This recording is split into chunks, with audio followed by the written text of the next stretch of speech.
everyone, my name is Alina, and today I would like to talk about one topic that I think is the most important to know for a small company, but many companies don't think about it for a very long time and making a big mistake.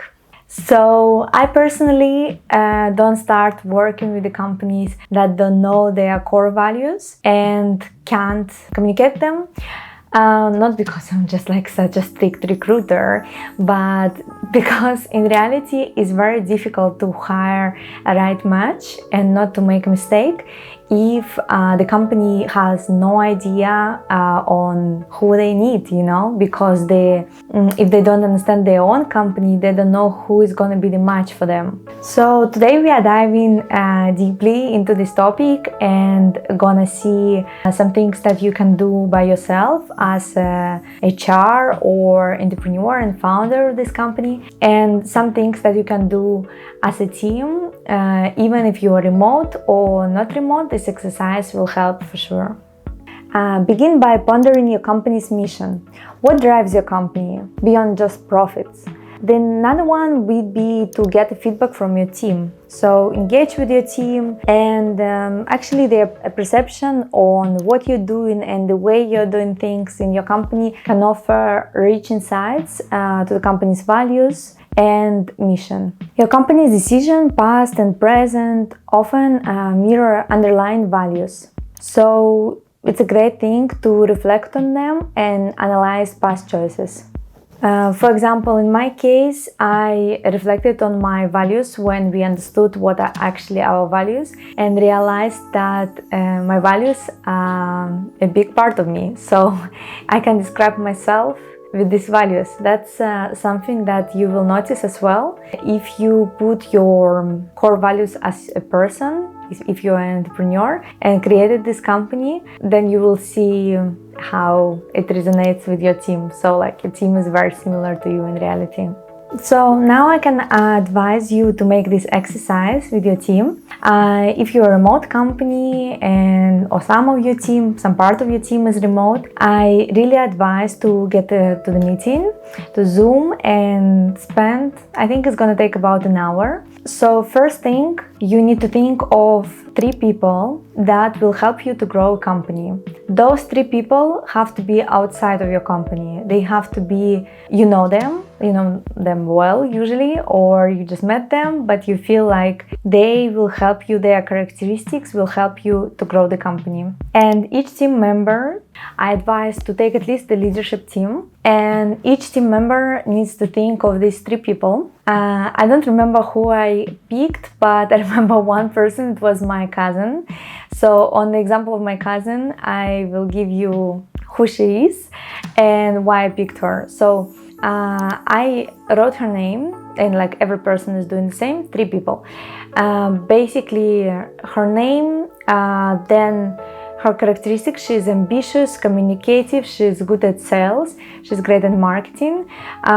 This is not her characteristics, but I put them all together as one characteristic. She's knowledge driven. Then she's positive, she's funny, and like I wrote a few more things like that. Then I wrote a few more people, then the whole team wrote those people. At that point I had 5 people team, now we are 8. So I took the whole team to this exercise. If I would have a team of 20 people, I would just pick a leadership team, so only managers of the departments. And then the next step is to analyze all the characteristics of those people and see which ones are repeating the most in each of them. For example, my project manager chose her brother or a best friend, and they have all communicative repeating several times. Then we see that also my cousin has a communicative, and then also ambitious is repeating a few times.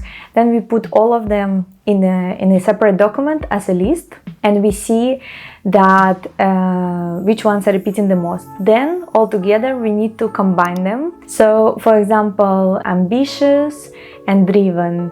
We chose ambitious, then we removed it because we thought that some are more important than ambitious. Our core values are being solution driven, knowledge driven, reliable, independent, flexible. So after everyone in your team are done with writing the characteristics of those people, you put them all in a separate document and make a list on the ones that are repeating the most. So you take those, they have to be maximum 10, and group them and choose the ones that are most important by voting, by discussing. You have like a discussion for about 20 minutes, 15 minutes.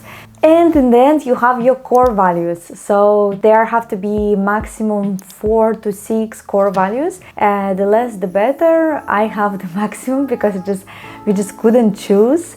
It wasn't that easy, and so we decided to have all 6. And for us, it's working well. It's easy to remember. And every time a new person comes to the team, they need to learn those 6 values, because we always say on the interviews everywhere that we hire by those core values and we fire by them.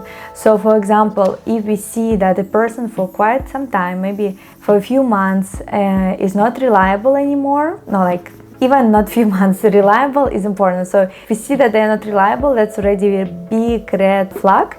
And then, for example, they stop being independent, start asking tons of questions out of the blue just because they reverse delegate their work to someone else.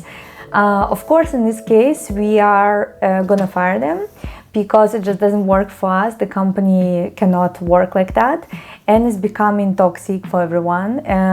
And especially, I think the first moment is when the person stops being positive, because for us it's extremely important. You can see it every day. But every core value is the same important, and all of them have a big weight on our decisions.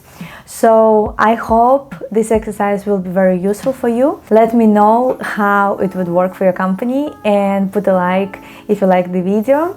Please write in the comments if you already know your core values, or if you're planning to do this exercise. If you have any questions, I also would love to answer them. Thank you very much for watching, and see you in the next video.